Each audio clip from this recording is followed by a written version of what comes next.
Bonjour, peuple de Dieu, bienvenue encore ce dimanche matin où nous sommes réveillés en force, nous sommes réveillés avec la joie dans nos cœurs pour adorer notre Seigneur, pour adorer notre Dieu. Alléluia. Nous bénissons le Seigneur pour sa grâce et parce que bientôt nous allons encore nous revoir et nous allons passer un moment juste pour dire à Dieu, Seigneur, je crois de tout cœur que tu me porteras dans tes mains, dans tes bras d'amour, et tu ne m'abandonneras jamais. Si les hommes peuvent nous abandonner, mais notre Dieu ne peut jamais nous abandonner. Alors nous allons chanter ces cantiques avec foi, nous allons chanter ces cantiques avec amour, nous allons chanter ces cantiques parce que nous sommes heureux, parce que nous savons que celui qui est en nous, il est plus fort que celui qui est dans ce monde, et il est le seul qui peut nous soutenir même dans des temps difficiles.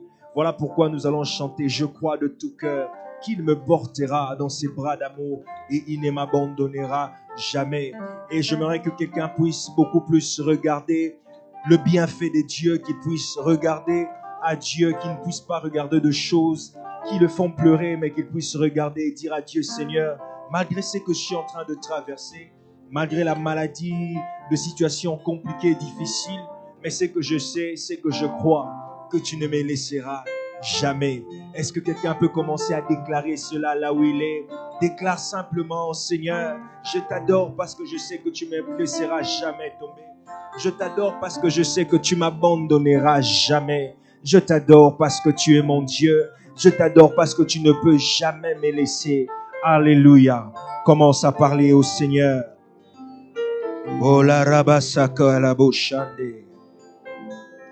Idoroso kamalara basandere boshara barabasaya. Derebo bobo shatara marokostali malosayada. Glushtala marabasoka maroshayaga. Oui, je crois de tout cœur, précieux Jésus. Je crois de tout cœur, doux Jésus. Je crois que tu me porteras dans tes bras d'amour pour jamais m'abandonner.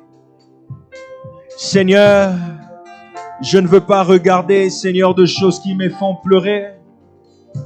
Mais ce matin, je me suis réveillé pour t'adorer. Pour dire, même lorsque les temps sont difficiles, les moments sont compliqués, mais je crois au plus profond de mon cœur, je crois au plus profond de mon cœur que tu ne m'abandonneras jamais, que tu ne me délaisseras jamais.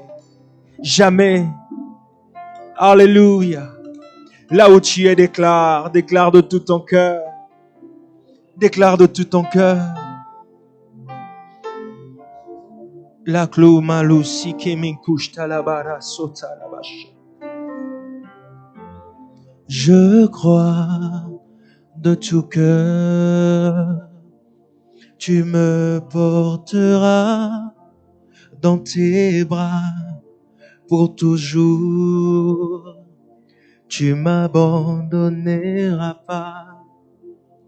Je crois de tout cœur, tu me porteras dans tes bras pour toujours. Tu m'abandonneras pas.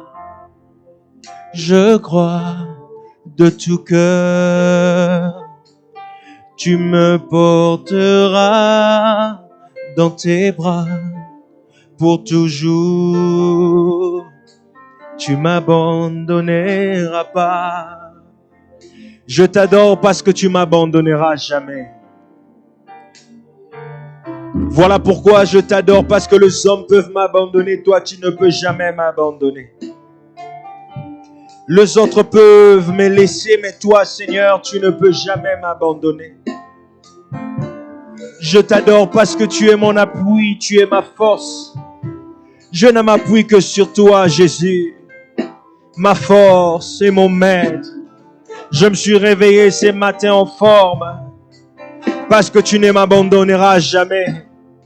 Si je marche, Éternel, mon Dieu, c'est parce que tu es mon soutien, tu es mon appui. Je crois de tout cœur, tu me porteras dans tes bras pour toujours. Tu m'abandonneras pas. Je crois de tout cœur. Tu me porteras dans tes bras pour toujours. Tu m'abandonnes. Déclare là où tu es, je crois. Je crois de tout cœur. Tu me porteras dans tes bras pour toujours. Tu m'abandonnes. Encore plus fort, je crois, je crois. Je crois de tout cœur. Tu me porteras dans tes bras pour toujours.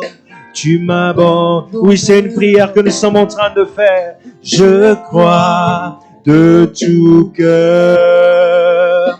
Tu me porteras dans tes bras pour toujours. Tu m'abandonnes. Oui, je le crois et je le déclare. Je crois de tout cœur. Tu me porteras dans tes bras pour toujours. Tu m'abandonneras pas. Adore ce Dieu, adore ce Dieu, adore ce Dieu. Adore ce Dieu qui ne peut jamais t'abandonner. Adore ce Dieu qui ne peut jamais te laisser. Même lorsque les hommes sont prêts à t'abandonner, lui n'est pas prêt à te laisser. Adore ce Dieu. Adore ce Dieu qui ne peut jamais te laisser. Lorsque les autres s'appuient sur leurs chars, lorsque les autres s'appuient sur leurs chevaux, lui, il vient se présenter comme étant ton soutien. Adore le Seigneur, adore le Seigneur. Adore le Seigneur. Je suis venu dire à quelqu'un qui pense être seul, non, tu n'es pas seul. Jésus est avec toi. Adore le Seigneur. Adore le Seigneur. Adore le Seigneur. Cet homme à la piscine de Bethesda, 38 ans. Alors que Jésus est venu parler avec lui, alors que Jésus est venu le guérir de sa maladie, il dit, Seigneur, je n'ai personne. La bonne nouvelle que j'ai pour toi, Jésus est venu pour devenir cette personne dont tu manques. Jésus est là pour toi. Ne dis jamais que tu n'as personne. Ne promène pas tes regards inquiets. Jésus est ton soutien. Au lieu de regarder à ta situation, je te propose ce matin, adore Jésus. Au lieu de regarder aux choses qui te font pleurer, je viens te proposer une très belle solution, une très bonne solution même. Adore le Seigneur, adore le Seigneur. Alléluia. Je crois de tout cœur que tu m'abandonneras jamais. Voilà pourquoi je lève mes mains pour t'adorer. Je lève mes mains pour t'adorer. Je lève mes mains pour t'adorer. Je lève mes mains pour t'adorer, Seigneur.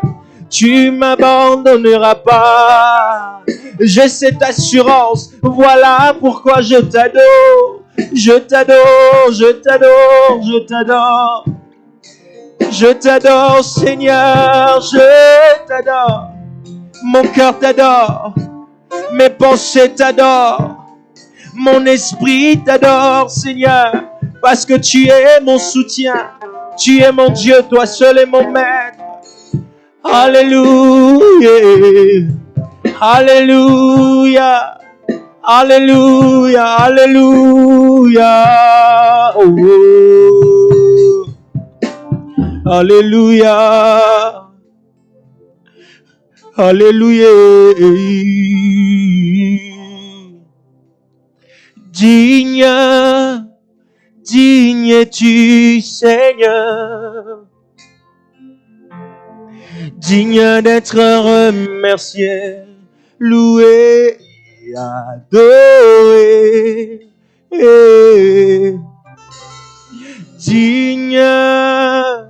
digne es-tu, Seigneur. Digne d'être remercié, loué et adoré. Merci d'être mon bouclier, merci d'être mon Dieu. Merci d'être celui qui me tient à la main et il me dit, marche, le chemin est encore long. Merci à celui qui est mon maître et mon Seigneur, mon appui et mon maître. Libra malosiaka la boshaya. Ndaligla supaku malimante kelida la boshaya. Digne d'être remercié, digne d'être loué, Jésus.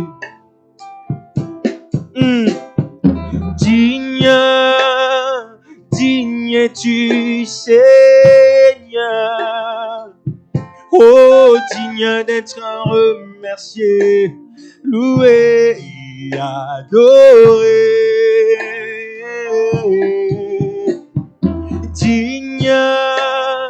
Digne es-tu, Seigneur. Digne d'être remercié, loué et adoré. La rabasata la boshayaga, la brosi kelimendeliga, sokamanteliga, la manteliga loshaya. Gloire à notre Maître, gloire à notre Dieu, gloire à notre appui, gloire à notre Dieu. Alléluia. Digne es-tu, Seigneur, digne d'être remercié, loué et adoré. Je veux chanter Alléluia, Alléluia, Alléluia. Ah. Alléluia, l'agneau sur le trône. Nous t'adorons, nous t'exaltons, nous célébrons ta gloire. Alléluia, louange au grand roi. Tu es plus que vainqueur, Seigneur de l'unité. Je le déclare encore plus fort là où je suis. Oh, Alléluia, Alléluia, l'agneau sur le trône. Nous t'adorons, nous t'exaltons, nous célébrons ta gloire. Alléluia, louange au grand roi. Tu es plus que vainqueur, Seigneur de l'unité. Quelqu'un va déclarer plus fort là où il est. Seigneur, tu es. Seigneur, tu es. Seigneur, tu es plus précieux que l'argent, plus précieux que l'or. Tu es plus précieux que l'or. Seigneur, tu es plus précieux que l'or. Seigneur, tu es plus beau que le diamant, plus beau que le diamant. Et rien ne peut. Je le déclare encore plus fort. Seigneur, tu es. Seigneur, tu es plus précieux que l'argent, que l'or. Tu es plus précieux que l'or. Seigneur, tu es plus précieux que l'or. Seigneur, tu es plus beau que le diamant, beau que le diamant. Et rien ne peut. Oh, alléluia, alléluia, l'agneau sur le trône, nous t'adorons, alléluia. Ah, nous célébrons ta gloire, nous célébrons ta gloire, Alléluia, Alléluia, louange au grand roi. Tu es plus que vainqueur, Seigneur de l'univers. Alléluia, Alléluia. La la la ba sha ta la ba sha. Alléluia, Alléluia. Ele bo shaya. Lima rosso paku manteli glaze akamalo shaya. Nous t'adorons. Alléluia, Alléluia. Barabasa rabasha. Inelebo sakamalo shaya. Adore le Seigneur là où tu es. Eleba malaba ye malo sikeri malo shaya. Alléluia toi Jésus. Alléluia toi Yahweh. Oh oh. Alléluia, Alléluia. Alléluia, Alléluia, Alléluia. Alléluia. Alléluia. Indere marubo shaya mamade malosaya. Libra kushta limalo saya mante libra malaga. Je suis venu exprimer ce que tu es pour moi. Marosa kimintu kamalada. Peut-être par de paroles, Seigneur mon Dieu, cela ne suffise pas. Laisse-moi même faire sortir ces langues. Likli masupa kayaba shaya. Limantuka malo sopaka malo shande. Klushta kamalu dalima sikelide.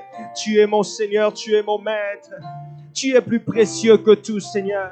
Tu es plus précieux que l'argent. Tu es plus précieux que de l'or. Tu es plus précieux que le diamant. Tu es plus beau, plus beau, plus beau. Plus beau, plus beau. Plus beau, plus beau, Seigneur. Inereba maraba yebrazupe. Alléluia. L'agneau sur le trône. T'adorant, nous t'exaltons. Nous célébrons ta gloire. Alléluia. Louange au grand roi. Tu es plus que vainqueur, Seigneur de l'univers. Je dis, tu es plus que vainqueur, tu es plus que vainqueur, tu es plus que vainqueur. Tu es plus que vainqueur, Seigneur de l'univers. Je le déclare encore, tu es plus que vainqueur. Tu es plus que vainqueur, Seigneur de l'univers. Je le chante encore. Tu es plus que vainqueur. Tu es plus que vainqueur, Seigneur de l'univers. Kumamanayo, kolozali molongie. Kumamanayo, kolozali molonge. Molonge, molonge, molonge, molongi. Kumama na yo, shilozali molonge. Kumama na yo. Yawa sali molonge, molonge, molonge, molonge, molonge, ha. Kumama na yo, Yeso sali molonge, Yahweh kumama na yo, Shilo yozali molonge, yo molonge, molonge, molonge, molonge, likola maladie kumama na yo, shamo zali molonge. Kumama na yo, papo zali molonge, molonge. Lève ta main droite, commence à déclarer qu'il est vainqueur. Il est vainqueur. Il est vainqueur. Il est vainqueur. Mala sabla sukamale brosokaya.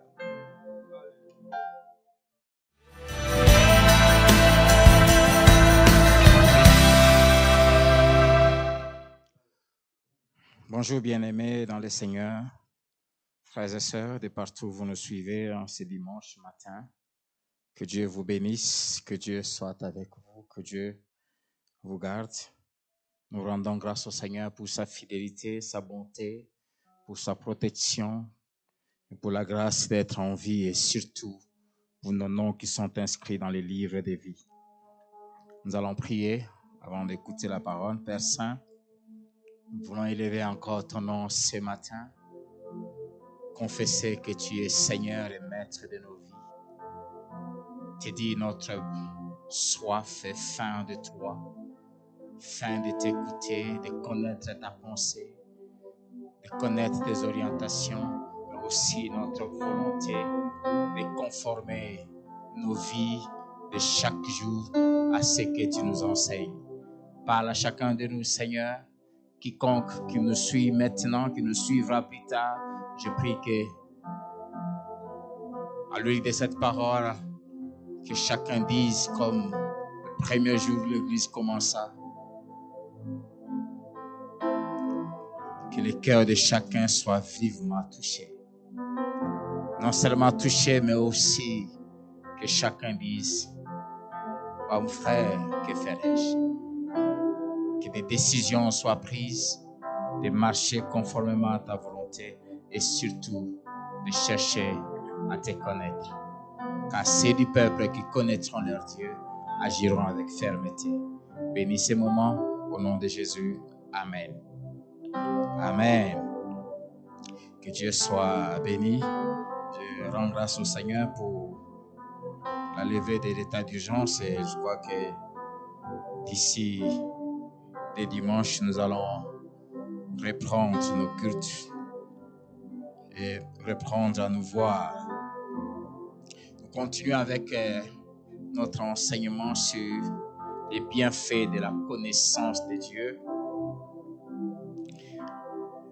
Notre passage de base qui est dans Daniel 11, 32, c'est du peuple qui connaîtront leur Dieu, agiront avec fermeté.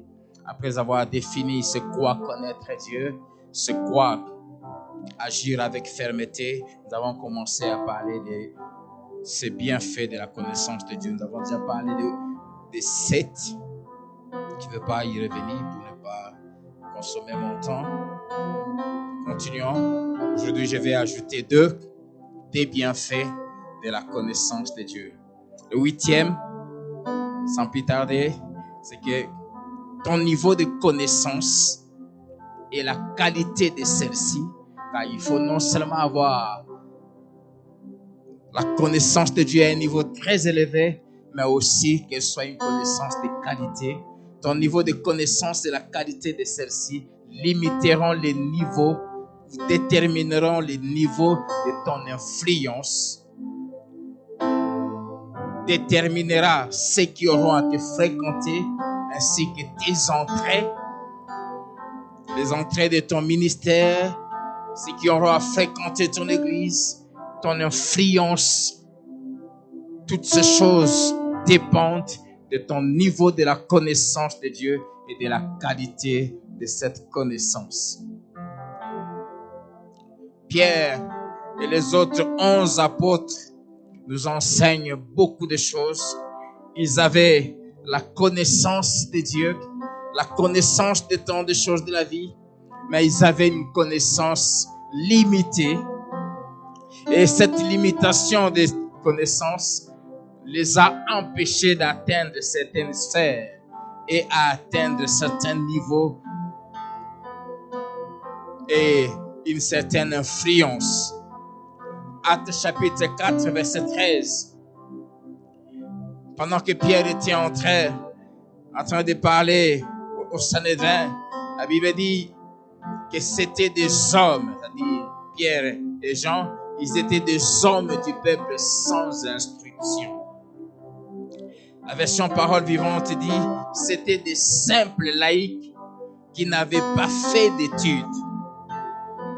Et ici, non seulement d'études sur le plan intellectuel, je dirais scientifique, mais aussi, ils n'avaient pas aussi fait d'études théologiques et bibliques. Bien-aimés, la connaissance de Dieu est une puissance qui attire, une puissance qui ouvre des portes, une puissance qui agrandisse notre influence et notre impact sur la vie des autres. J'aimerais nous partager 6 vérités liées à ça. La première, c'est que celui qui a la connaissance, et si je parle d'une manière générale, mais surtout la connaissance de Dieu, on le sent, on sent son niveau de connaissance et on le voit quand il ouvre sa bouche, quand il commence à parler. Je bénis Dieu. Je suivais Maman Toti le mercredi passé, nous enseignant sur des choses que nous connaissions, mais je sentais à quel point cette femme que Dieu m'a donnée, cette servante de Dieu, est profonde dans les Écritures. C'était tellement édifiant. Moi-même, j'étais admiratif. Et je bénis Dieu pour cela. Je disais, celui qui a la connaissance, on le sent et on le voit par ce qui sort de sa bouche. Proverbe 16, le verset 23, la Bible dit, celui qui est sage de cœur.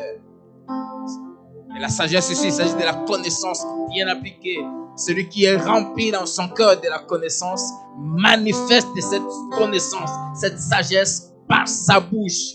Et l'accroissement de son savoir paraît sur ses lèvres.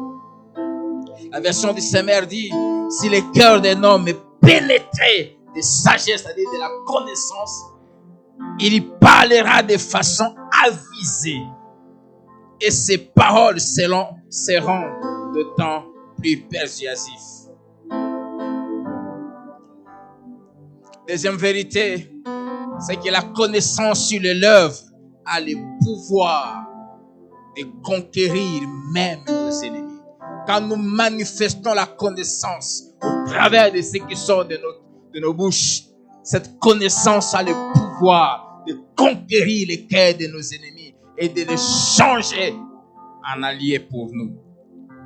Jean chapitre 7, verset 46 à 47, alors que ces militaires formés, habitués à exécuter des ordres sans passion, ni sentiment, ni émotion, ils étaient envoyés pour aller se saisir de Jésus et l'amener manu militari. Mais la Bible dit, les huissiers répondirent quand ils sont rentrés sans Jésus, c'est qu'ils les avaient envoyés, leurs chefs leur ont posé la question, pourquoi ne l'avez-vous pas amené?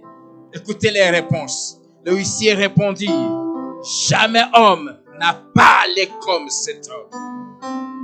Le fait simplement qu'ils se sont mis à écouter Jésus, ils dégageaient la connaissance de Dieu et même de la vie au travers de ses paroles. Et quand ses adversaires qui étaient venus se saisir de lui l'ont entendu, ils se sont sentis dépouillés. Même le pouvoir, le mandat qu'ils avaient a perdu son pouvoir et sa capacité, ainsi que la formation militaire qu'ils avaient. Ils se sont sentis dépouillés, incapables de mettre la main sur lui.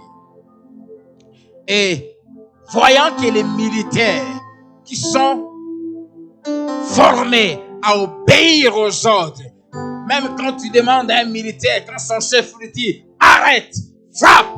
Ça peut être sa mère, ça peut être son père, ça peut être son frère. Il exécute les autres. Mais quand les chefs ont vu que les militaires, malgré les formations, sont rentrés sans Jésus, simplement parce qu'ils ont été subjugués par les paroles de Jésus, ils sont devenus inquiets. Verset 47, la Bible dit, les pharisiens les répliquaient. Est-ce que vous aussi, vous soldats, c'était étonnant, est-ce que vous aussi, soldats habitués à exécuter les autres, comme je l'ai dit, sans passion ni sentiment, vous avez été séduits. Pour le verset de voir que les paroles de Jésus, la connaissance qu'il dégageait, a séduit même les militaires. Ils ont commencé à se poser des questions. 48. Y a-t-il quelqu'un des chefs ou des pharisiens qui ait cru en lui? Il craignait que même parmi eux, il y ait des gens qui ont été touchés par cette connaissance de Jésus. Ce qu'ils oubliaient, c'est qu'un des plus grands parmi eux, après avoir écouté Jésus et goûté à la connaissance qu'il dégageait, il avait déjà cru. Et non seulement un, ils étaient même deux. Non seulement Nicodème et Joseph d'Arimathée. C'est la connaissance de la parole qui avait amené Nicodème à se convertir malgré les menaces d'être exclu, non seulement du Sanhédrin, mais aussi des synagogues. Jésus lui a révélé une vérité profonde qu'il ne connaissait pas, la nouvelle naissance. Vous pouvez lire Jean chapitre 3, le verset 3 jusqu'à 12 à la maison. Nicodème est venu vers Jésus en disant, nous savons que tu es un prophète venu de Dieu parce que personne ne peut faire les choses que tu fais si Dieu n'est pas avec lui. Jésus va tout droit, tu lui révèles quelque chose, dit, si tu ne nais pas de nouveau, tu n'entreras pas dans le royaume des cieux. Nicodème était bouleversé. Il pose la question à Jésus, comment un homme de mon âge doit-il naître de nouveau? Dois-je rentrer dans le sein de ma mère et renaître? Et Jésus lui apporte une révélation et dit, celui qui est né de nouveau est semblable à un vent. Quand le vent souffle, tu ne sais ni d'où il vient, ni d'où il va, mais tu sens. C'est ainsi, c'est ce qui se passe dans la vie d'un homme qui est né de nouveau. Une révélation que Nicodème n'avait pas. Et depuis qu'il a été en contact avec cette profondeur de la connaissance de Dieu, sa vie fut changée. Troisième vérité, c'est que la connaissance de Dieu, une profonde connaissance, et si elle est de qualité, elle étonne, elle lèche bouche bée plutôt, ceux qui nous écoutent.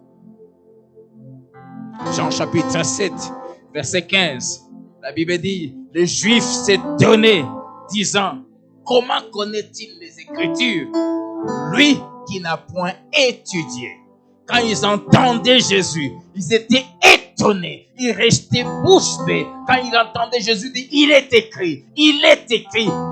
Alors qu'ils savaient qu'il n'avait jamais été à l'école. Ils savaient ses origines. Ils savaient que c'était un simple charpentier. Quelqu'un qui n'avait jamais fréquenté l'école. Ils étaient étonnés. Je nous prie, bien-aimés, que nos vies soient remplies de la connaissance de Dieu. C'est pour cela, forme-toi toi-même, passe des heures, profite de cette grande retraite que Dieu nous a donnée pour lire la Bible, étudie Dieu. Quatrièmement,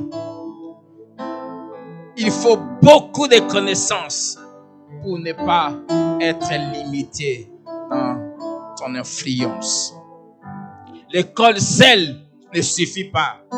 La maîtrise des choses de la vie ne suffit pas. La connaissance de Dieu et des choses cachées de Dieu vont contraindre ceux qui t'excluent de recourir à toi quand ils seront bloqués. J'en ai parlé le dimanche passé. Daniel, alors qu'il était exclu, il n'était pas considéré par le roi Belthatsar. Mais quand il s'est retrouvé bloqué, quand il s'est retrouvé dans une situation où ses conseillers, ses sages, ses magiciens, ses astrologues, ces grands professeurs qui l'entouraient étaient incapables de résoudre. Et dans ce monde, il y a des problèmes que des savants ne peuvent pas résoudre. Dans ce monde, il y a des problèmes que des professeurs d'université ne peuvent pas résoudre. Ceux qui ont la connaissance de Dieu peuvent les résoudre. Sa femme est venue lui dire, il y a dans ton royaume un homme qui a en lui l'esprit de Dieu vivant. Il a une intelligence, il a des connaissances qui dépassent les niveaux de ceux qui ont fréquenté les grandes universités. Il faut, en plus de la connaissance acquise à l'école et par les réalités de la vie, c'est-à-dire par l'expérience, ajouter celle du Créateur. Et ce que j'aime, c'est en lisant la Bible, j'ai découvert que toutes les sciences qui existent dans ce monde sont dans la Bible. La Bible parle sur l'agriculture, la Bible parle sur l'économie, la Bible parle sur le droit, la Bible parle sur toutes les sciences. Si tu veux avoir une connaissance illimitée dans tous les aspects, lis la parole de Dieu. Ceux qui rejettent Dieu viendront eux-mêmes te chercher. C'est pour cela que j'aimerais encourager les chrétiens à ne pas chercher à se faire amis des grands de ce monde.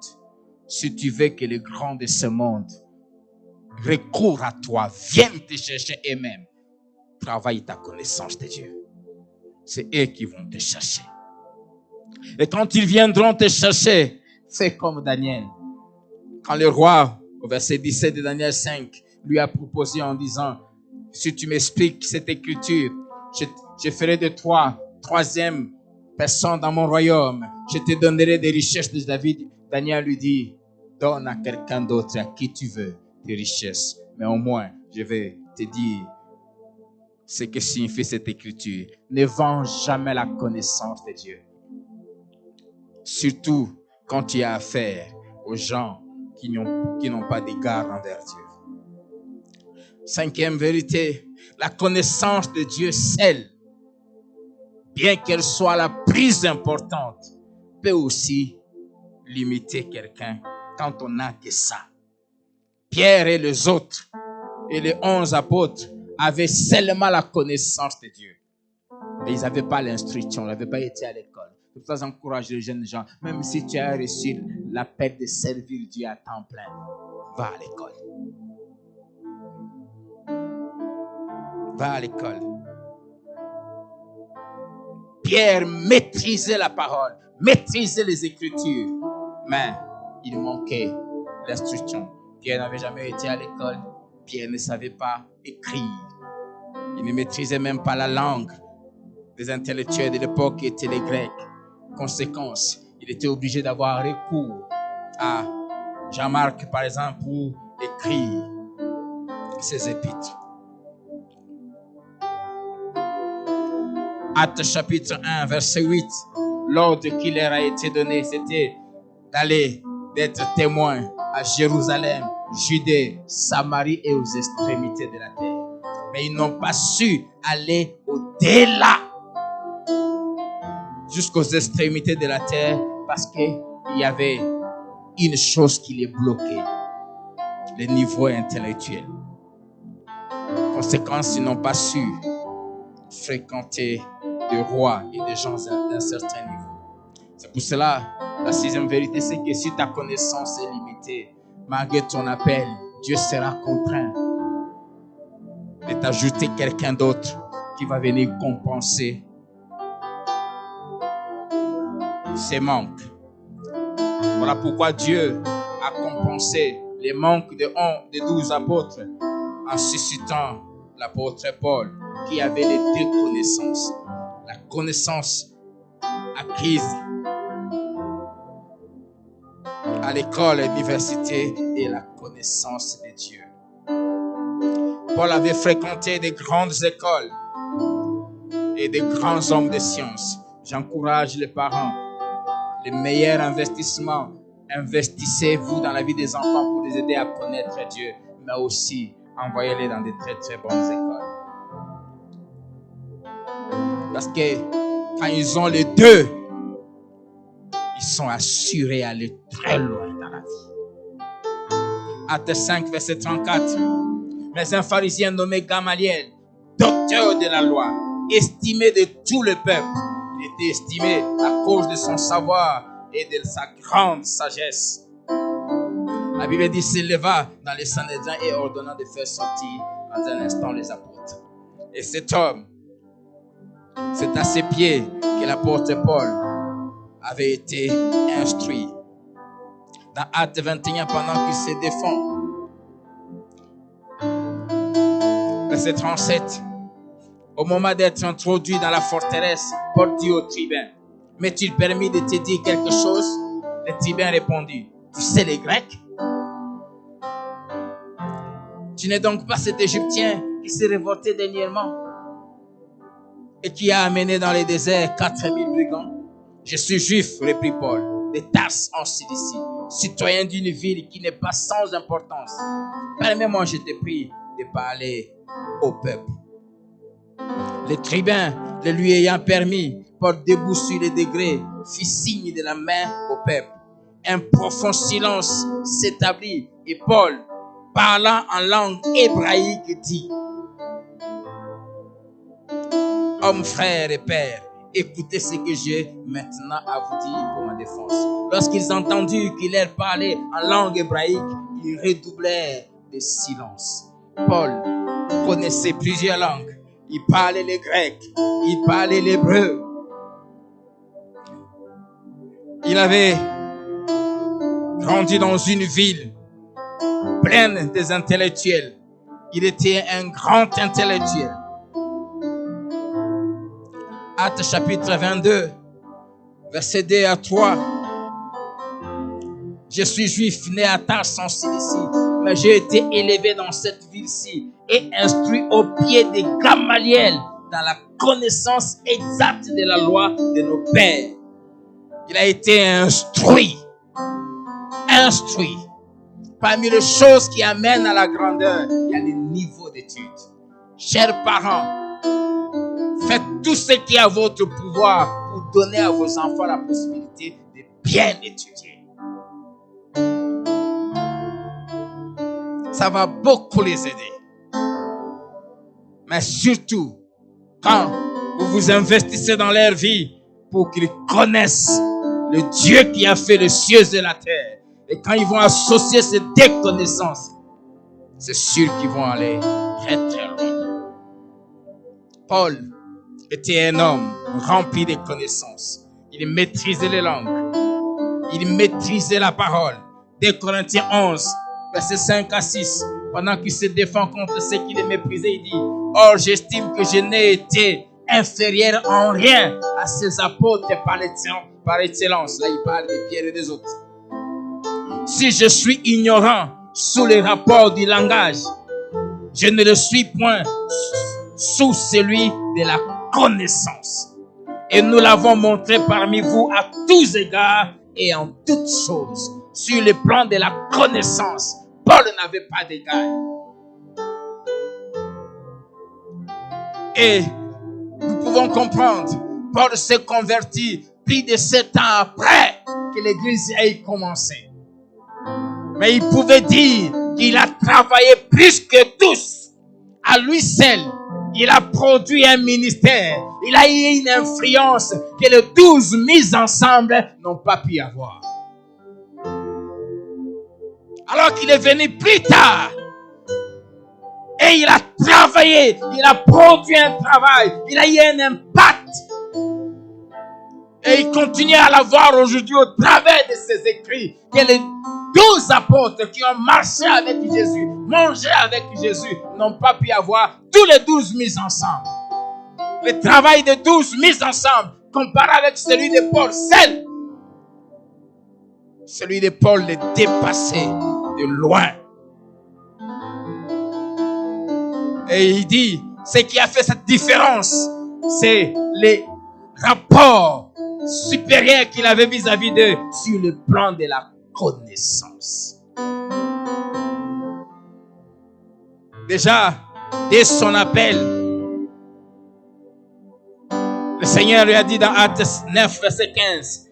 Il disait à Ananias, il dit, car cet homme est un instrument que j'ai choisi pour porter mon nom devant le roi et devant les nations. Alors que cette mission a été donnée aux 11. Mais ils n'ont pas su aller au-delà. Et Paul est venu accomplir. Pourquoi? Parce que Paul avait un élément de plus qu'eux n'avaient pas. Un élément de plus qu'eux n'avaient pas. Il avait un grand savoir. Et ce grand savoir était constaté même par le roi. Acte 26, verset 24. La Bible dit, comme il parlait ainsi pour sa justification, Festus dit à haute voix, tu es fou, Paul. Ton grand savoir te fait déraisonner. Il avait un grand savoir, reconnu de tous. Et lui-même parle de ce grand savoir qu'il avait, de cette grande connaissance profonde qu'il avait de Dieu. J'aimerais te dire, l'impact de ton ministère, l'impact de ta foi, l'impact de ta carrière dépendra de ton niveau de connaissance et de la quantité de cette connaissance. Éphésiens 3, verset 3 à 4. C'est par révélation que j'ai eu connaissance du mystère sur lequel je viens d'écrire en peu de mots. C'est en peu de mots seulement. En les lisant, vous pouvez vous représenter l'intelligence, la connaissance et la maîtrise de cette connaissance que j'ai du mystère de Christ. Et ce que j'aime, c'est que si tu as la connaissance, non seulement tes adversaires seront contraints de les reconnaître, mais aussi même tes collègues, même tes aînés. L'apôtre Pierre, qui était un aîné, non seulement en âge, non seulement sur le plan ministériel, mais non seulement sur le plan de l'expérience même, a su reconnaître que Paul avait une connaissance que lui n'avait pas. De Pierre chapitre 3, verset 15 à 16. Pierre dit, croyez que la patience de notre Seigneur est votre salut. Comme notre bien-aimé frère Paul vous l'a aussi écrit, selon la sagesse, la connaissance qui lui a été donnée. Verset 16. C'est ce qu'il fait dans toutes les lettres, où il parle de ces choses dans lesquelles il y a des points difficiles à comprendre. Pierre était conscient que Paul détenait un niveau de révélation que lui n'avait pas, que les autres n'avaient pas, et que même eux avaient du mal à saisir la portée. Et dis donc, les personnes ignorantes et mal affermies, c'est-à-dire sans formation, selon parole de vie, ou mal instruites, selon parole vivante, tordent de naissance. Toutes les classes sociales, toutes les races, et tous les peuples étaient unanimes sur la connaissance qu'avait Paul. Non seulement une connaissance intellectuelle, mais aussi spirituelle. Il avait les deux. C'est pour cela que j'aimerais nous encourager à lire. On va en parler quand on va parler en des dimanches des choses qui produisent la connaissance. Parmi ces choses, Paul aimait la lecture. Il lisait beaucoup.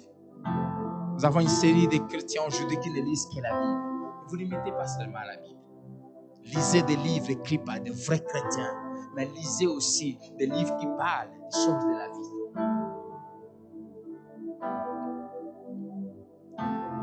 Des choses de la vie. C'est très important. J'ai lu une biographie que j'ai à la maison, comme c'était des livres que ma femme tenait quand elle travaillait à l'ambassade, sur Hillary Clinton. J'ai appris de cette femme. J'ai appris de cette femme.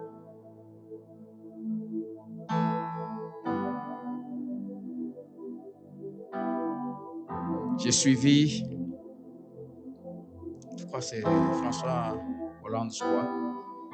Je ne sais plus quel président que je suivais là qui disait qu'il est en train d'écrire. Moi, il venait de sortir un livre où là, il raconte simplement tout son parcours. J'ai commandé ce livre à Paris qu'on me l'achète. Je crois que je l'aurai la semaine prochaine. Il faut lire. Au lieu d'investir tout le temps l'argent dans les habits, les bijoux, ceci, lisez.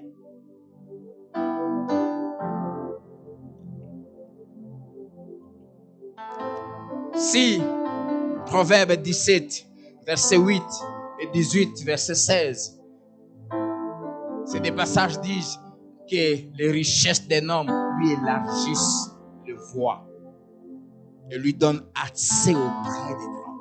Les richesses élargissent le voie, donnent la facilité, beaucoup d'opportunités. Ça te donne la possibilité d'accéder n'importe où. Et la Bible dit qu'il donne accès auprès des grands. Si les richesses peuvent élargir les voies et donner accès auprès des grands, la connaissance, surtout celle de Dieu, est la plus grande richesse qui te fera entrer partout. C'est la clé, passe partout. Les Corinthiens chapitre 6, verset 3 à 4, l'apôtre Paul dit: nous ne donnons aucun sujet de scandale par rapport à l'évangile, mais nous nous rendons recommandables envers tous, et parmi les choses par lesquelles Paul se rendait recommandable, il dit par la connaissance. Par la connaissance. Si tu travailles ta connaissance, tu seras recommandable. Neuvième bienfait de la connaissance de Dieu. Le manque de connaissance de Dieu est la cause de la vie du péché. Le manque de la connaissance de Dieu est la cause de la vie du péché. Qu'est-ce que je veux dire? Si tu as la connaissance de Dieu, tu ne vivras plus dans le péché. La connaissance de Dieu nous donne la victoire et la délivrance en rapport du péché. La connaissance de Dieu fait que le péché n'ait plus de pouvoir sur nous. Osée chapitre 4, verset 1 à 4.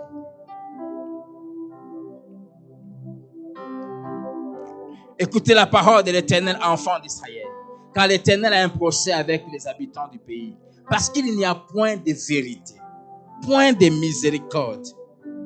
Et pourquoi il n'y a ni vérité ni miséricorde? Parce qu'il n'y a point de connaissance de Dieu dans le pays. L'absence de la connaissance de Dieu a fait qu'il n'y ait que péché sur péché. Il n'y a que parjure et mensonge, assassinat, vol et adultère. On use de violence, on commet maître sur maître. Pourquoi? La Bible dit parce qu'il n'y a pas la connaissance de Dieu. Et dans Jean chapitre 15, disant aux disciples comment ils allaient être maltraités par le monde, il explique pourquoi le monde allait les maltraiter. Jean 15, verset 18 à 22. Si le monde vous hait, sachez qu'il m'a haï avant vous. Si vous étiez du monde, le monde aimerait ce qui est à lui. Mais parce que vous n'êtes pas du monde et que je vous ai choisi du milieu du monde, à cause de cela, le monde vous hait. Souvenez-vous de la parole que je vous ai dite. Le serviteur n'est pas plus grand que son maître. S'ils m'ont persécuté, ils vous persécuteront aussi. S'ils ont gardé ma parole, ils garderont aussi la vôtre. Mais ils vous feront toutes ces choses. Jésus donne des raisons. Et des raisons pour lesquelles le monde persécute les chrétiens, persécute l'église, combat les vrais enfants de Dieu. Pourquoi le monde est hostile? Premièrement, à cause de mon nom. Deux, parce qu'ils ne connaissent pas celui qui m'a envoyé. Parce qu'ils ne connaissent pas celui qui m'a envoyé. Verset 22. Si je n'étais pas venu et que je ne leur eusse point parlé, alors que Dieu a donné au monde la connaissance de sa personne, mais le monde l'a rejeté. Ils n'ont pas. Si je n'étais pas venu et que je ne leur eusse point parlé, ils n'auraient pas de péché. Mais maintenant, ils n'ont aucune excuse de leur péché.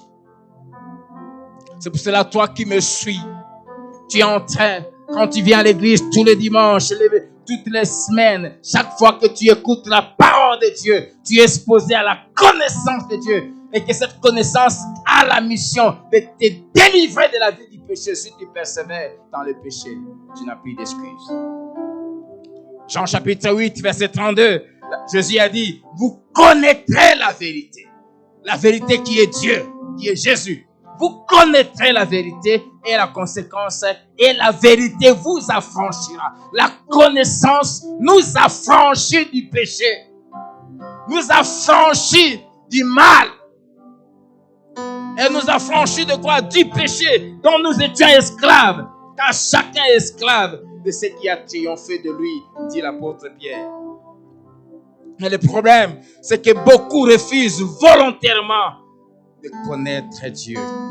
C'est pour cela, Romains chapitre 1, nous en avons parlé il y a un dimanche. La Bible dit que tous les habitants de la terre sont inexcusables. Verset 18 à 22, la colère de Dieu se révèle du ciel contre toute impiété, toute injustice des hommes qui retiennent injustement la vérité captive. Car ce qu'on peut connaître de Dieu est manifeste pour eux, pour la terre entière. Dieu le leur ayant fait connaître. En effet, les perfections invisibles de Dieu, sa puissance éternelle et sa divinité se voient comme à l'œil depuis la création du monde quand on les considère dans ses ouvrages. Ils sont donc inexcusables. Dieu nous a donné la capacité de les connaître. Dieu se révélait alors au travers de la nature, au travers de la parole, au travers de la conscience qui est une des Bibles que Dieu a déposées dans nos cœurs, mais aussi au travers des réalités de la vie qui certifient la parole de Dieu. Vous savez que les réalités de la vie, ça la Bible dit, la nature elle-même ne vous enseigne pas. Les réalités quotidiennes de la vie certifient, confirment la parole de Dieu. Je prends juste un exemple, la mort. La mort est une réalité quotidienne que le monde vit tous les jours. Y a-t-il quelqu'un qui a 10 ans de vie sur terre et qui n'a jamais vu quelqu'un mourir autour de lui? La mort est une réalité quotidienne et qui certifie la parole de Dieu.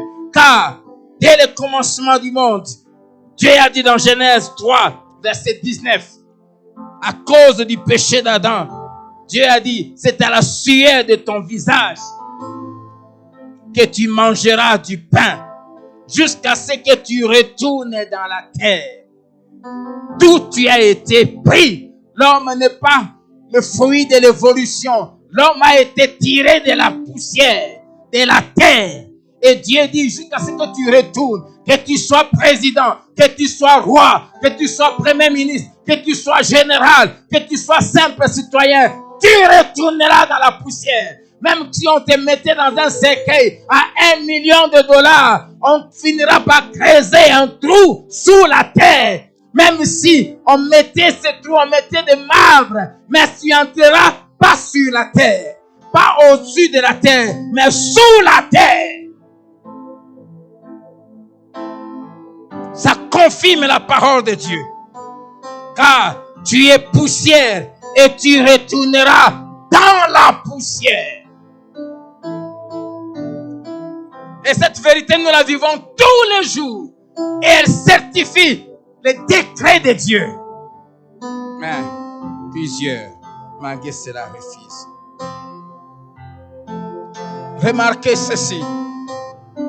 La Bible nous dit, quand à la fin des temps, quand la connaissance de Dieu remplira la terre, il n'y aura plus de violence ni de péché. Quand la terre sera remplie de la connaissance de Dieu, il n'y aura plus de péché. Le péché règne à cause du manque de la connaissance de Dieu. Ésaïe 11, verset 6 à 9, parlant de ce qui arrivera quand nous aurons un nouveau ciel, une nouvelle terre, dit, le loup habitera avec l'agneau. Wow. Et la panthère se couchera avec les chevaux. Les veaux, les lionceaux et les bétails qu'on engraisse seront ensemble. Et un petit enfant le conduira. La vache et l'ours auront un même pâturage. Leurs petits un même gîte. Et les lions, comme les bœufs, mangeront de la paille. Les nourrissons. Un petit enfant qui commence à peine à marcher à 4 pattes se battra sur l'antre de la vipère. Et la vipère ne le mordra pas. Et l'enfant, c'est vrai, mettra sa main dans la caverne du basilic. Basilic, c'était une sorte de scorpion, qu'on ne voit plus aujourd'hui, qui avait un venin, il pouvait tuer simplement par un simple regard quand il te fixe. Mais à la fin des temps, et les dangereux et les moins dangereux vivons ensemble. Le verset 9. Il ne se fera ni tort, ni dommage sur toute ma montagne sainte. Et la raison, la Bible donne. Car la terre sera remplie de la connaissance de l'Éternel. Comme le fond de la mer par les eaux qui le couvrent. Car la terre sera remplie de la connaissance de l'Éternel. Toutes les violences, les crimes, les meurtres, les impudicités, les envies mauvaises vont disparaître. Cela veut simplement dire, dès que ta vie est remplie de la connaissance de Dieu, bien-aimé, le péché va disparaître de ta vie. La connaissance de Dieu chasse le péché. Là où il y a la véritable connaissance de Dieu, il n'y a pas de violence, il n'y a pas de vol, il n'y a pas de meurtre, il n'y a pas d'impudicité, il n'y a pas de critique, il n'y a pas de murmure, il n'y a pas de révolte, il n'y a pas d'orgueil. Là où il y a la connaissance de Dieu, dans une vie, il y a la connaissance de Dieu, ces choses n'existent plus. Oh, j'aime l'apôtre Paul. 1 Timothée 1, verset 12 à 13. Il dit, je rends grâce à celui qui m'a fortifié, à Jésus-Christ notre Seigneur, de ce qu'il m'a jugé fidèle, en m'établissant dans les ministères. Moi qui étais le passé. Et il énumère ce qu'il était au passé. Quand il dit moi qui étais, ça dit, je ne le suis plus. Je ne le suis plus. Moi qui étais auparavant un blasphémateur. Si tu blasphèmes contre Dieu, si tu parles du mal de Dieu, c'est parce que tu ne connais pas Dieu.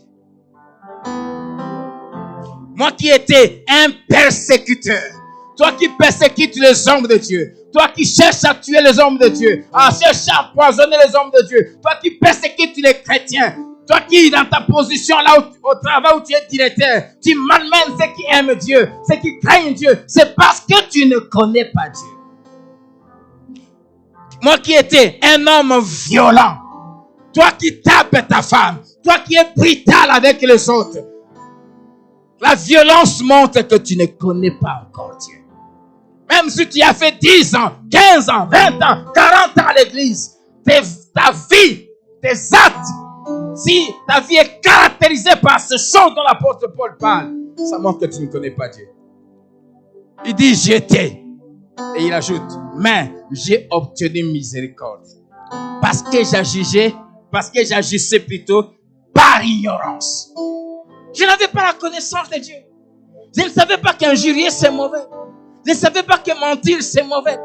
Je ne savais pas que frapper quelqu'un c'est mauvais. Je ne savais pas que tuer c'est mauvais. Même quand j'en étais, mais j'apprenais. Je ne savais pas. Mais quand la connaissance de Dieu est entrée dans son cœur, Paul a été totalement changé. Il n'a plus été violent. Cet homme qui était si violent, dont le fait simplement de citer son nom faisait trembler toute une ville. Quand Damas a appris que Paul venait vers la ville de Damas, c'était la panique. Ananias dit à Dieu, j'ai appris comment cet homme malmène ton peuple. Il est en train de venir ici pour nous enchaîner. À lui, c'est quand il apparaissait, les gens perdaient de force. Il s'est laissé enchaîner. Cet homme qui terrorisait tout le monde. Mais quand la connaissance est entrée, on pouvait le frapper. Il ne réagissait plus. On l'injuriait. Il ne réagissait plus. Il pouvait dire, ne rendez pas le mal pour le mal. Alléluia. Il était totalement changé. Acte 3, verset 13 à 15 et le verset 17. L'apôtre Paul fait voir aux Juifs et à leurs chefs qu'ils avaient mal agi parce qu'ils n'avaient pas la connaissance. le Dieu d'Abraham, d'Isaac et de Jacob, le Dieu de nos pères, a glorifié son serviteur Jésus, que vous avez livré et régné devant Pilate, qui était d'avis qu'on le relâche. Vous avez régné le saint et le juste, et vous avez demandé qu'on vous accordât la grâce d'un meurtrier. Vous avez fait mourir le prince de la vie, que Dieu a ressuscité des morts. Nous en sommes témoins. Verset 17. Et maintenant, frère, je sais que vous avez agi par ignorance, ainsi que vos chefs. Vous avez fait ça, c'est parce que vous n'aviez pas la connaissance, la révélation de cet homme. Si vous saviez qu'il était Dieu, votre créateur, votre maître, et si vous saviez qu'il envoyait à la croix, c'était pour vous, pour votre propre salut, vous n'alliez pas le faire. Vous avez agi comme ça par ignorance. L'absence de la connaissance de Dieu est à la base de toutes les perversions. Mais remarquez, j'aime la parole de Dieu. C'est de ce chef juif qui avait été en contact avec la connaissance de Dieu et qu'il avait accepté, qui avait eu la connaissance de Christ, la révélation de Christ, et ils n'ont pas fait ce que tout le monde faisait. Je prends juste deux exemples. Premièrement, Nicodème. Jean chapitre 7, verset 48, le verset 50 à 51. Pendant que les militaires qui étaient envoyés pour arrêter Jésus sont rentrés, disant que nous ne l'avons pas arrêté parce qu'aucun homme ne parle comme lui. La réaction de ce chef pharisien, y a-t-il quelqu'un de chef ou de pharisien qui a écrit en lui? Nicodème, qui était venu de nuit vers Jésus. La Bible rappelle le jour où il a été en contact avec la connaissance. Et qui était l'un d'entre eux, leur dit, notre loi condamne-t-elle un homme avant qu'on l'entende et qu'on sache ce qu'il a fait? Nicodème, ce n'était pas n'importe qui. Les commentateurs disent qu'il était l'enseignant le plus prééminent de toute cette équipe de Sanhédrin, de tout ce gouvernement juif de l'époque. Et Jésus lui-même, même dans Jean 3, verset 10, il dit, tu es un grand docteur de la loi, tu ne connais pas sa chose. Il a défendu Jésus. Il n'était plus d'accord avec les autres. Pourquoi? Parce qu'il a été en contact avec la connaissance. Je prie que tu sois en contact avec ces livres et ta vie, ça changera. Tes opinions changeront. Tu ne feras plus ce que monsieur tout le monde fait. Le deuxième parmi cette équipe, c'est Joseph d'Arimathie. Luc chapitre 23, verset 50 à 52. Il y avait un conseiller nommé Joseph, homme bon et juste. J'aime. Qui n'avait pas participé à la décision et aux actes des autres. Quand ils étaient dans le conseil, en train de délibérer d'arrêter Jésus et de le tuer, Joseph d'Arimathie avait refusé de participer à cette décision et à ces actes-là de condamner Jésus. Pourquoi? Parce qu'il avait reçu la connaissance de Christ. Parce qu'il avait reçu la révélation. Oh Dieu, révèle-toi ton Père. Ceux qui connaissent vraiment Dieu ne font pas ce que monsieur tout le monde fait. Je ne sais pas. Chrétien, avocat, chrétien, juge, chrétien, magistrat, chrétien, médecin, chrétien, douanier, chrétien, professeur d'université, chrétien, professeur à l'école. Si vraiment tu connais Dieu, tu ne participeras pas aux actes des autres qui font ce qui est mal. Si tu connais Dieu, tu ne vas pas donner ta main d'association à ce que les autres là dans cette équipe font du mal. Chrétien ministre, chrétien gouverneur, chrétien général, chrétien soldat, chrétien, pasteur, si vraiment tu connais Dieu, tu ne coucheras pas avec les filles qui viennent chercher Dieu dans ton église. Joseph d'Arimathée avait connu Jésus. Et la Bible dit il n'a pas participé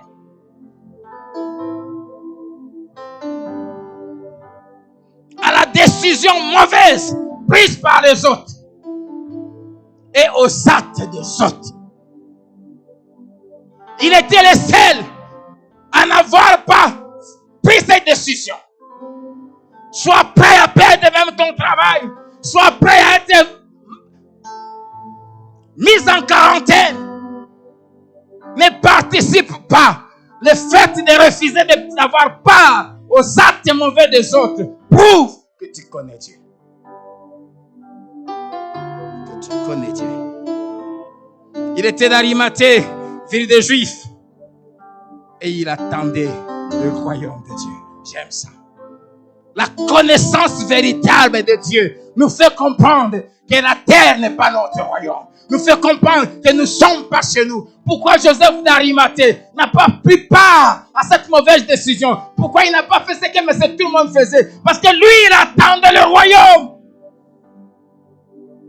Il avait la connaissance du royaume. Il savait que la vie sur terre était passagère. Il savait que les richesses, que cette position qu'il avait de conseiller dans cette équipe restreinte était passagère.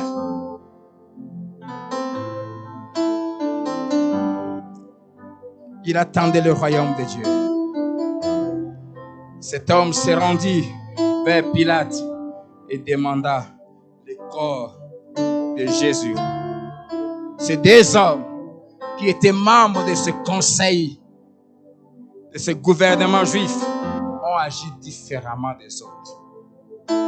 Jean 19, 38 à 40 nous parle de deux. Après cela dit, après la crucifixion de Jésus, et après qu'il ait rendu l'âme, Joseph d'Arimathée, qui était disciple de Jésus. Donc s'il n'a pas fait ce que tout le monde avait fait, parce qu'il était disciple.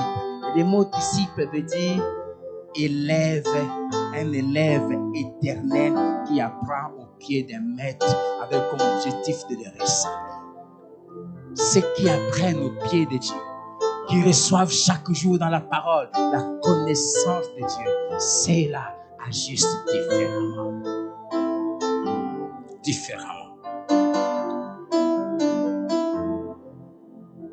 Mais qui était disciple de Jésus-Christ, mais en secret par crainte des Juifs, demanda à Pilate la permission de prendre le corps de Jésus. Et Pilate le permit. Il vint donc et prit le corps de Jésus. Nicodème, qui auparavant était allé vers Jésus de nuit, vint aussi, apportant un mélange d'environ 100 livres de myrrhe et d'aloès. 100 livres de myrrhe, ça c'est plus ou moins 32 kg 700. Myrrhe, c'était une gomme résine aromatique utilisée pour embaumer les morts. Chez les Juifs, on n'embaumait pas les morts, mais on répandait ces parfums. Et aloès, c'était un parfum qui servait à ça. On les mettait ensemble, ça dégageait une odeur. C'était pour étouffer les odeurs dégagées par les corps du mort. Nicodème a amené toutes ces choses. Il prit le corps de Jésus et l'enveloppait des bandes avec les aromates, comme c'est la coutume d'ensevelir chez les Juifs. Sachez que la connaissance de Dieu change et opère toujours une très grande révolution dans la vie de quelqu'un. Quand la connaissance de Dieu vient, elle opère une grande révolution, un changement total et radical. Il s'est passé à la croix des changements extraordinaires dans la vie de 4 personnes. Principalement de 2. Les 2 autres, Nicodème et Arimathée, que Joseph avait déjà changé parce qu'il avait déjà eu la connaissance de Dieu avant même sa mort. À la croix, il y a eu les brigands. c'est criminel, il a été toute sa vie. Mais quand il a eu la révélation de Jésus, quand il a eu la révélation que Jésus était le Fils de Dieu, le Créateur, un homme juste, comme il dit lui-même à son ami, mais ce juste n'a rien fait de mal. Quand il a eu cette révélation, malgré qu'il était dans l'agonie, ce qui est très fort, et que Jésus aussi en qui va croire, était aussi dans l'agonie. Les autres ont cru à un Jésus qui marchait, qui opérait des miracles, qui multipliait à manger. Lui, il a cru à un homme qui était en train de mourir.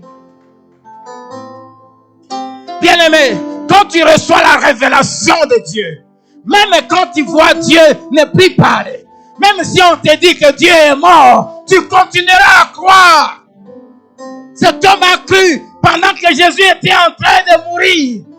Et qu'est-ce qu'un mort pouvait faire pour lui? Mais il savait que c'était Dieu qui ne mourrait pas, mais il entrait dans la vie éternelle. Et il pouvait dire à Jésus, souviens-toi de moi.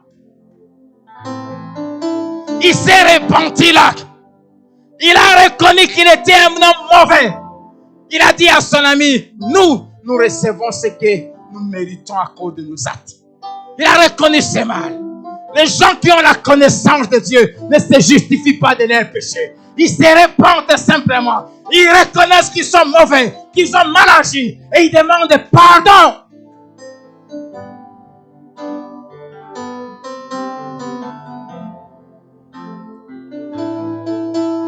Il a parlé avec respect.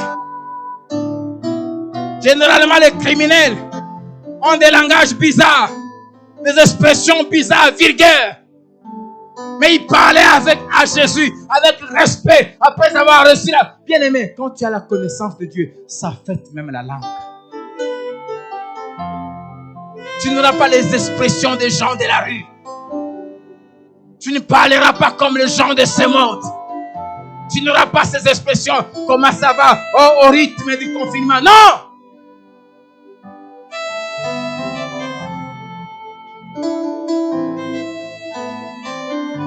Et ce que j'aime aussi, il a réprimandé son ami.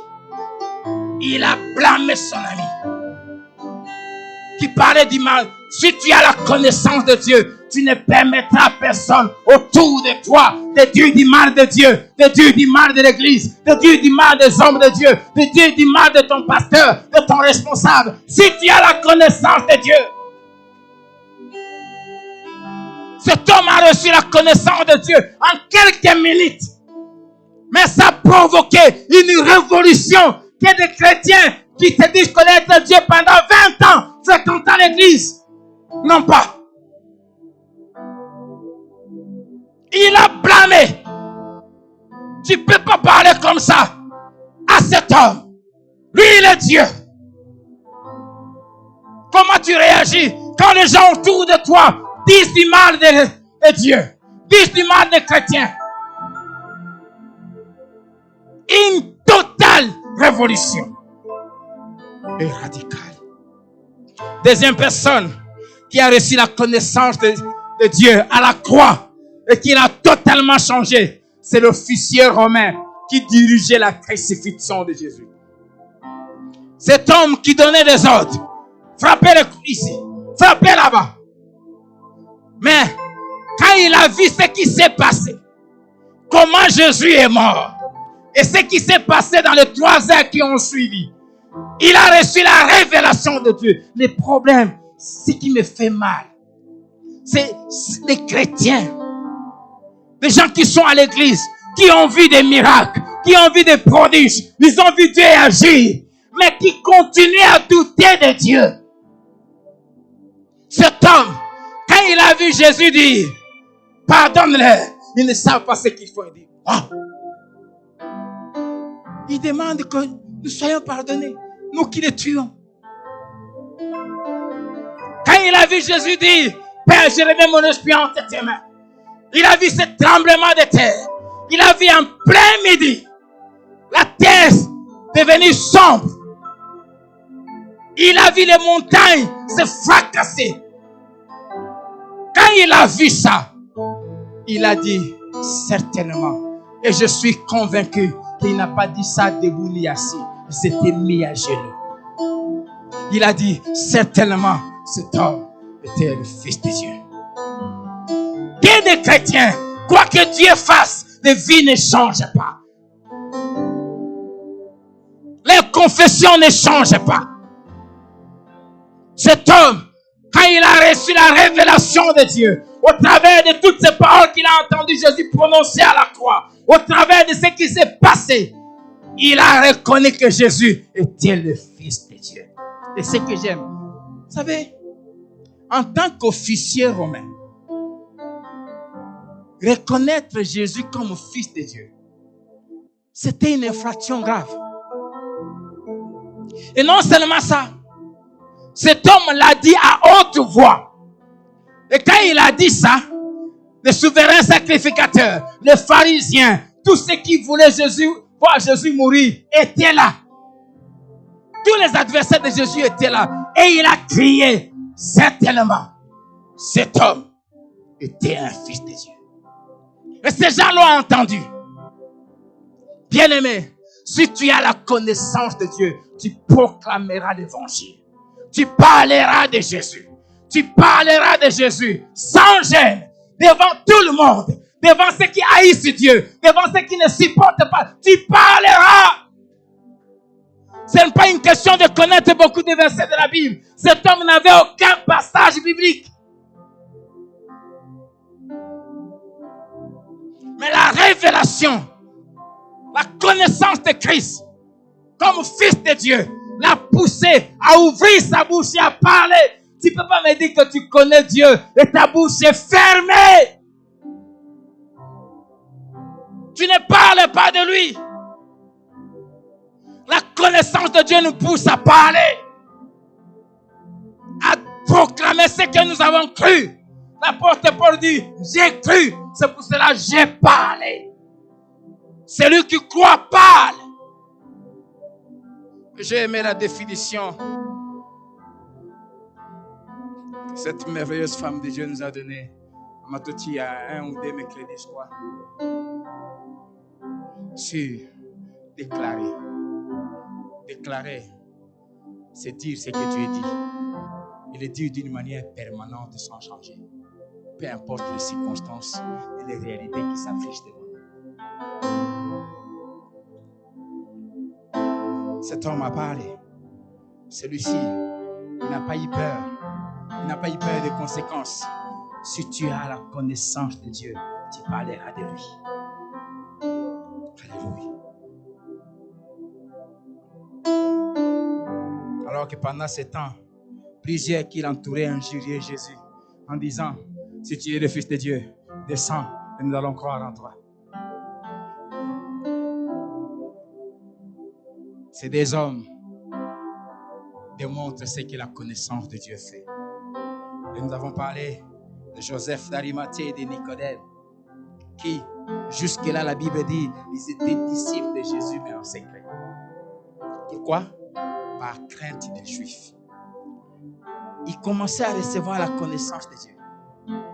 Il a eu, et plus la révélation montait, plus il changeait, plus ils écoutaient Dieu.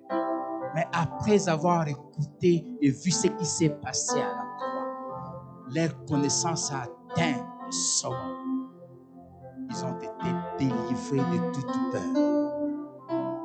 Et qui étaient disciples en secret, ils se sont affichés en public.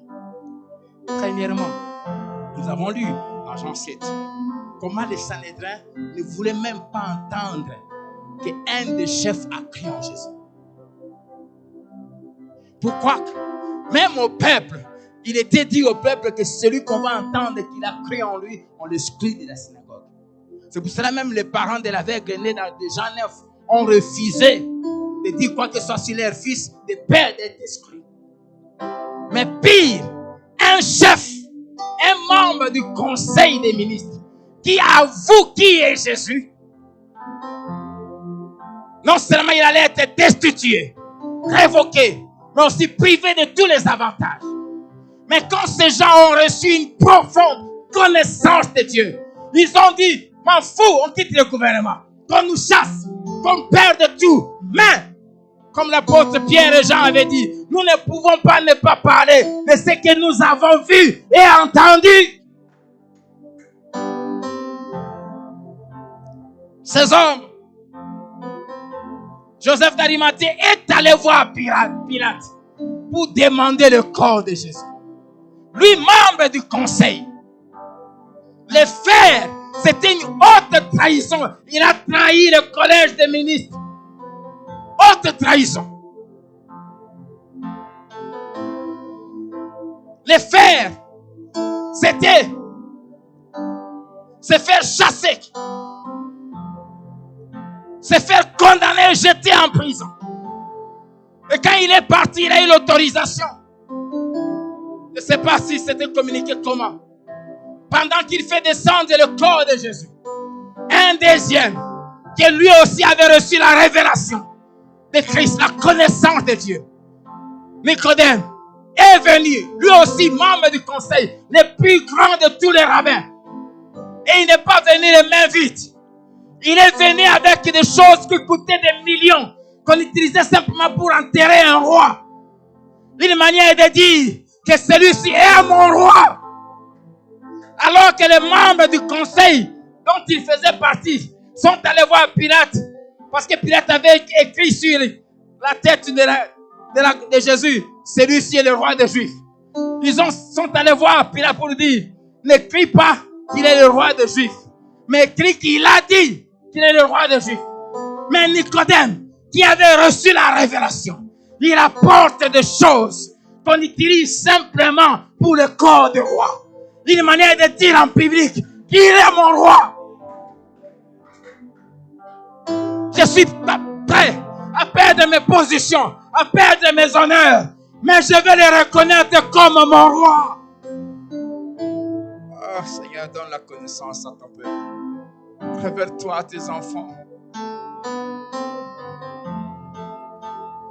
C'est du peuple qui connaîtront leur Dieu, agiront avec fermeté, seront prêts à tout perdre. Ces hommes ont risqué leur position, ils ont risqué leur vie, ils sont sortis de l'anonymat. Comment tu peux te dire que tu es chrétien? Tu es serviteur de Dieu. Mais là où tu travailles, on ne sait même pas que tu es chrétien. Dans ta famille, on ne sait pas que tu es chrétien. C'est pour ça que je ne suis pas d'accord avec ceux qui viennent à l'église et ont les téléphones. Je veux que tout le monde sache, avec ma grosse Bible, je me promène toujours sur ces peu au moins 3.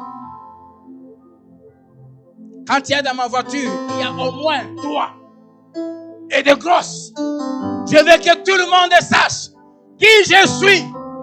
Je suis serviteur de Dieu, enfant de Dieu, racheté de Jésus-Christ. Je crois que Jésus est Dieu. Je crois que Jésus est le Sauveur. Il est le Seigneur. Qu'il est la vie. Qu'en dehors de lui, il n'y a point de vie. Et si je dois rester le seul à le croire sur la terre, je le resterai. Sors de ton anonymat. Fais dire à tout le monde qui tu es. Et ils n'ont pas hésité à investir et à céder à leur maître ce qu'ils avaient. Joseph d'Arimathée avait un sépulcre creusé sur un rocher. C'était des sépulcres de riches. Et c'était un homme riche. Et ce sépulcre avait dit personne n'avait jamais été placé là-bas. En fait, il avait acheté ça, il fait faire ça pour lui-même. Ce sépulcre ne coûtait pas la valeur d'aujourd'hui, pas moins de 15 000 $. C'était pour lui. Ce que j'aime avec ces gens, ils ne se sont pas attachés à Jésus quand il marchait, quand il était en vie, quand il donnait des solutions aux problèmes des hommes. Et ils se sont attachés à Jésus. Ils lui ont montré qu'il aimait quand il ne pouvait plus rien faire pour eux. À un Jésus mort. C'est à cet homme mort-là que Nicodème et Joseph d'Arimathée ont accepté de perdre leur position, ont risqué leur vie. Nicodème a apporté des choses précieuses et riches. Si tu connais Dieu, tu donneras pour l'œuvre de Dieu. Si tu connais Dieu, tu investiras dans l'œuvre de Dieu. Et tu investiras même quand Dieu ne répondra pas à tes prières. Même quand Dieu se donnera l'attitude de quelqu'un qui n'écoute plus les prières, tu continueras à donner. Nous avons aujourd'hui à l'église des chrétiens commerçants qui viennent marchander avec Dieu. J'achète 10 sacs de ciment pour ta maison et j'attends que tu me donnes des enfants, escrocs.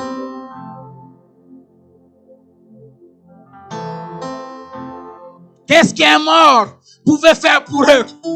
Et c'est pour ces morts Pierre a renié Jésus alors qu'il était encore en vie. Il avait encore la capacité d'opérer des miracles.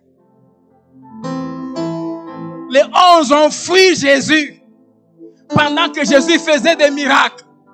Quand on est venu l'arrêter, il remet l'oreille que Pierre avait coupée. Il voit ces miracles. Mais juste après, il l'a abandonné.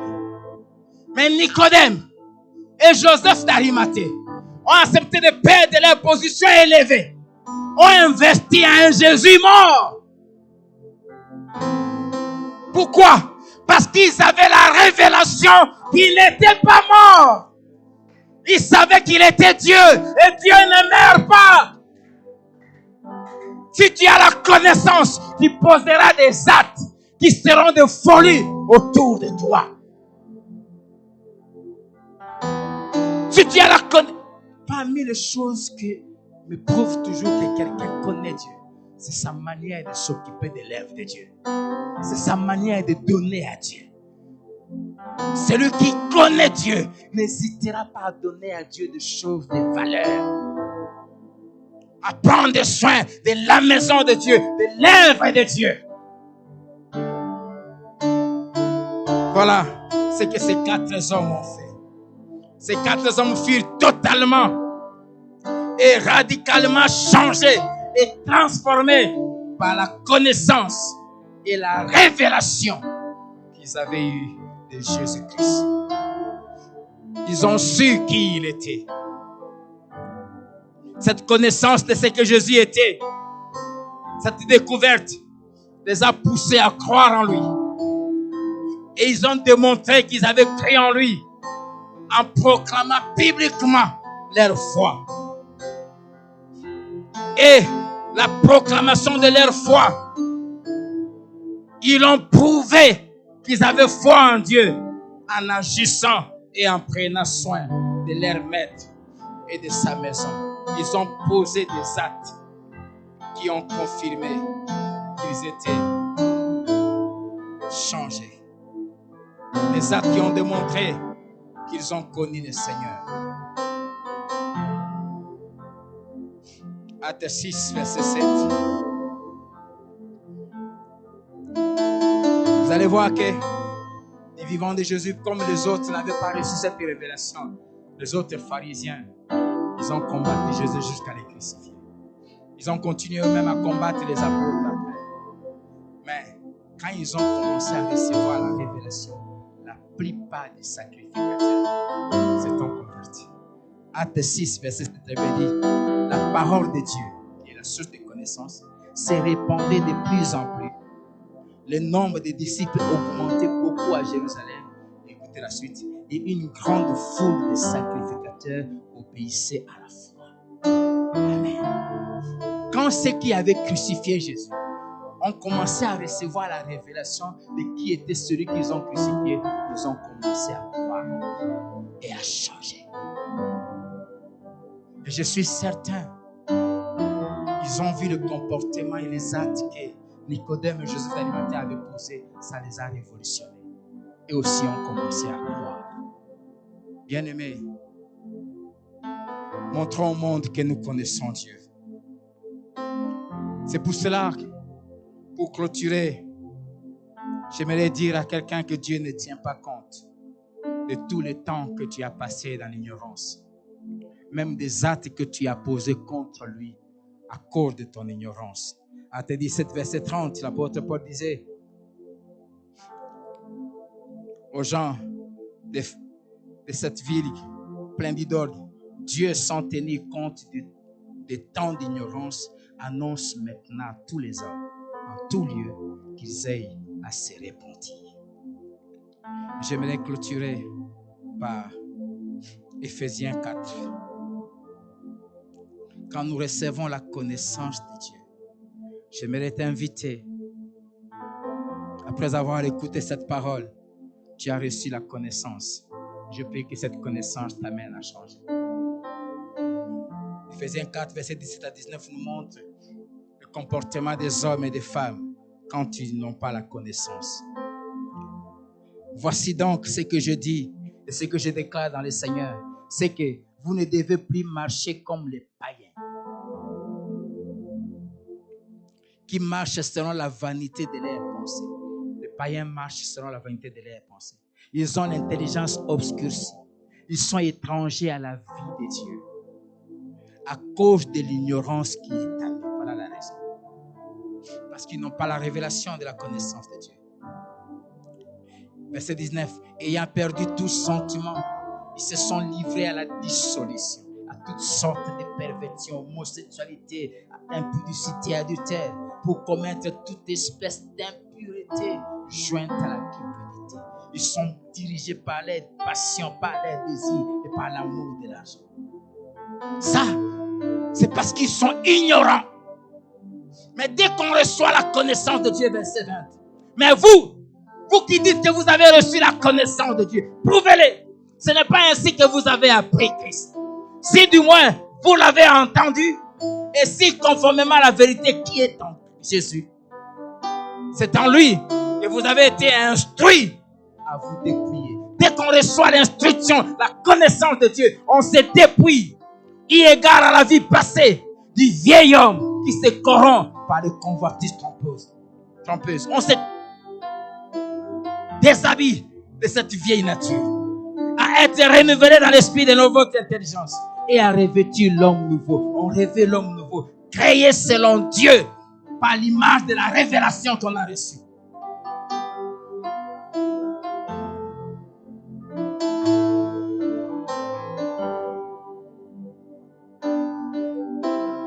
Dans une justice et une sainteté qui produit la vérité. C'est pourquoi renoncez au mensonge. Si tu connais Dieu, renonce au mensonge.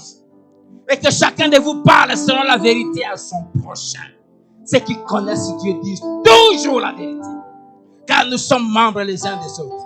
Si vous vous mettez en colère, ne péchez point. Ceux qui connaissent Dieu ne sont plus colériques.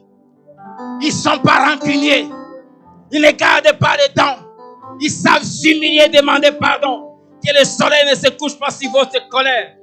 Et ne donnez pas accès au diable. Que celui qui dérobait ne dérobe plus. Si tu connais Dieu, tu ne peux plus voler. Tu ne peux plus vivre dans la magouille, dans la corruption. Tu ne vas pas t'associer aux autres. Mais plutôt, tu travailles en faisant de ses mains ce qui est bien pour avoir de quoi donner à celui qui est dans les besoins. Qu'il ne sorte de votre bouche aucune parole mauvaise. Si tu connais Dieu, ta bouche ne fera pas sortir des mensonges, des critiques, des calomnies, des diffamations. Tu ne parleras pas du mal des autres. Mais s'il y a lieu, quelques bonnes paroles qui servent à l'édification et communiquent une grâce à ceux qui l'entendent. N'attristez pas le Saint-Esprit de Dieu par lequel vous avez été scellés pour le jour de la rédemption. On n'attriste pas l'Esprit de Dieu. Et quand on connaît Dieu, que toute amertume, toute animosité, toute colère, toute clameur, toute calomnie et toute espèce de méchanceté disparaissent du milieu de vous. Quand on connaît Dieu, ces choses disparaissent. Soyez bons les uns envers les autres, compatissants, vous pardonnant réciproquement, comme Dieu vous a pardonné en Jésus-Christ. Voilà comment se comportent les gens qui connaissent Dieu. Que Dieu te bénisse.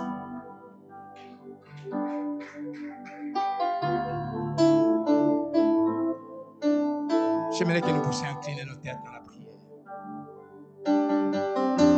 Là où nous sommes, la connaissance de Dieu nous change. Est-ce que tu connais Dieu? Si tu dis que tu connais Dieu, mais tu es encore un chrétien qui se cache, c'est pas normal. Si tel est ton cas, là où tu es, même dans ta maison, lève-toi. Si tu dis que tu connais Dieu, mais tu ne sais pas donner à Dieu et prendre soin de son œuvre, tu ne sais pas agir, tu ne sais pas s'opposer à ceux qui parlent du mal de Dieu et de ses serviteurs et de son œuvre, comme ces brigands à la croix, il y a un problème. Lève-toi. Tu ne sais pas t'humilier et reconnaître tes fautes. Tu te justifies toujours. Voilà pourquoi il y a tout le temps de querelles entre toi et ta femme, toi et ton mari. Si tu connais Dieu, tu ne sais pas reconnaître tes fautes comme ces brigands, il y a un problème. Tu ne sais pas être humble, tu as un problème. Si tu dis que tu connais Dieu, tu ne sais pas être prêt à perdre. Pour Dieu, tu as un problème. Si tu connais Dieu, et que toi, tu aimes Dieu, tu te donnes à Dieu, tu sers Dieu simplement quand Dieu t'exauce, il y a un problème. Si tu dis que tu connais Dieu, et tu n'es pas prêt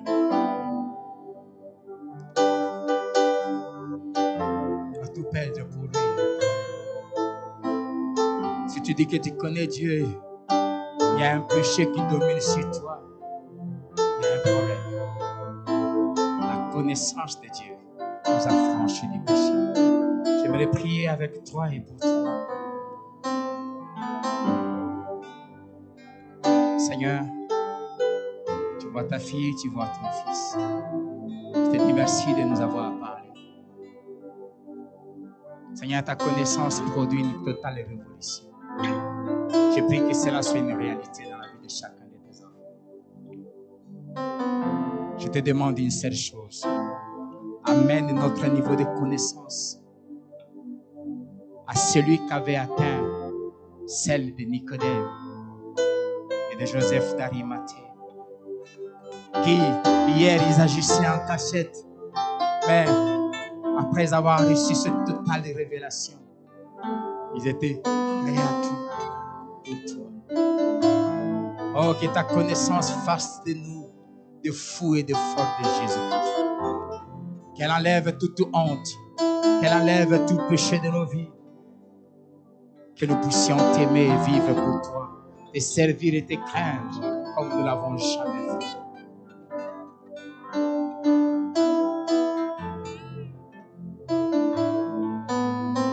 Oh Dieu, nous voulons t'aimer. J'ai toujours été étonné de Moïse. Après tant d'années de marche avec toi, après tout ce qu'il a fait, par ta grâce en Égypte, sur la mer Rouge, dans le désert, il pouvait encore prier en disant: fais-moi connaître tes voies. Je te connaîtrai et je trouverai encore grâce. Seigneur, je prie, fais-nous connaître tes voies. Produis en nous un grand amour pour la connaissance de Dieu. Donne-nous de te chercher, de travailler notre connaissance de Dieu et de grandir dans cette connaissance comme jamais. Et que la connaissance nous affranchisse, nous délivre, que les pouvoirs du péché et toutes les limitations que l'ennemi avait placées sur nos vies soient brisées au nom de Jésus. Saint-Esprit, c'est toi qui répands en nous la connaissance de Dieu. Remplis nos cœurs de la connaissance de Dieu. Et que cette connaissance nous change. Merci de m'avoir exaucé. Agrée nos dîmes, agrée nos offrandes que nous t'offrons. Non seulement nous qui sommes ici, mais aussi, Seigneur, ceux qui sont à la maison, qui vont passer la semaine ici pour le faire. Sois béni à jamais, au nom de Jésus. Amen. Amen. Que Dieu soit béni, que Dieu vous bénisse. Dieu vous garde fidèle et attaché à lui. Comme nous avons suivi la semaine, nous attendons vraiment le 15 août avec impatience pour reprendre nos cultes, commencer à nous voir. Mais sachez que Dieu continue à agir au milieu de nous. Et veuillez passer au secrétariat pour avoir tant d'informations et après tous les préparatifs que nous sommes en train de faire pour ces retrouvailles. Nous allons nous lever. Père, je te confie ton Église et ton peuple, tes fils et tes filles de Philadelphie, mais même ceux qui ne sont pas de Philadelphie, qui nous ont suivis, qui nous suivront partout dans le monde. Que ta grâce demeure et que ta connaissance soit répandue, Seigneur, dans les cœurs de tes enfants, et que cette connaissance transforme ton Père, et que ta connaissance dégage, libère en nous cette puissance transformatrice, cette puissance agissante, afin que nous soyons de ceux qui proclament ton royaume, de ceux qui défendent ton évangile, qui défendent ta doctrine, qui défendent le royaume. Et Seigneur, merci de marcher avec nous. Je bénis ton peuple, je bénis cette semaine, je bénis cette nation. Je m'oppose à tout ce que le diable et ses agents complotent contre le bien-être de cette nation. Je les renverse au nom de Jésus. Que la paix règne dans cette ville, que la paix règne dans cette nation, que la paix règne dans la vie de ton peuple. Et que Seigneur, ce virus soit tué à la racine et éradiqué au nom de Jésus. Protège ce qui t'appartient.